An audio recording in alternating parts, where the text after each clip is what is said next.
ہمارے ہاں کچھ تقریبات کی جاتی ہیں، خوشی کے موقع پر بھی اور غم کے موقع پر بھی۔ خوشی کی تقریبات بھی پہلے بڑی مختصر، جامع، پروقار اور وزادار ہوتی تھی۔ نکاح کا مطلب ہے دو گواہوں کی موجودگی میں ایجاب و قبول کرنا۔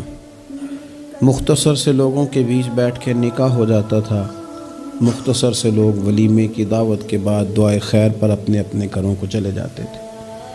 ہندوستان میں مسلمانوں نے ہندوؤں کو دیکھا کہ وہ مہندی کی رسم کرتے ہیں،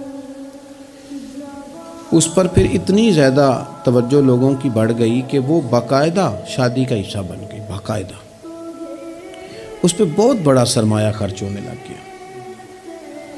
پھر اس کے ساتھ ساتھ فی نفس ہی عورت کا ہاتھوں پہ مہندی لگانا تو ناجائز نہیں، لیکن اس میں پھر ایک باقاعدہ تقریب رکھ لینا، پھر مرد عورتوں کا اکٹھے ہونا، پھر ڈھول ڈھمکا ہونا، پھر شور شرابہ ہونا، اس کی شریعت قطعاً اجازت نہیں دیتی۔ پھر یہ ہوتا تھا کہ شادی سے قبل جب رشتہ طے ہوتا تھا تو طریقہ یہ تھا کہ لڑکی اور لڑکے کا نکاح کر دیا جاتا تھا اور مناسب وقت پر رخصتی ہو جاتی تھی۔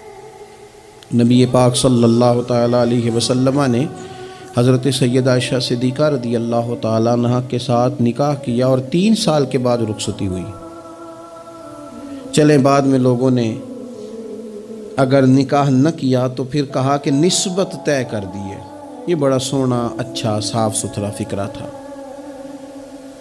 اب باقاعدہ اس نام کو منگنی کا نام دے دیا گیا، اور ہم دوسروں کی چال چلتے چلتے اپنی وزاداری بھولتے جا رہے ہیں۔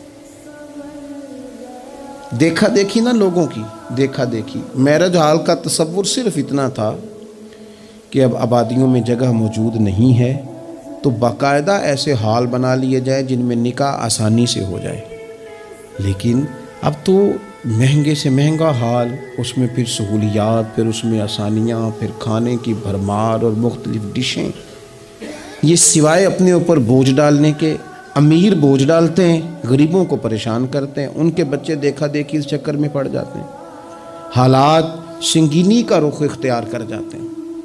منگنی باقاعدہ میرج ہال میں ہونے لگ گئی۔ اللہ تعالیٰ معاف فرمائے تو وہاں بھی مردوں عورتوں کا اختلاط ہے باقاعدہ۔ ابھی اس کا نکاح نہیں ہوا، وہ تو غیر محرم ہے، اس کو انگوٹھی دی جاتی ہے پہنانے کے لیے، اور لڑکا لڑکی کے ہاتھ میں انگوٹھی پہنا رہا ہے۔ ناراض نہ ہونا، حاجی صاحب بھی کھڑے ہوتے ہیں، نمازی صاحب بھی کھڑے ہوتے ہیں، وہ صاحب بھی کھڑے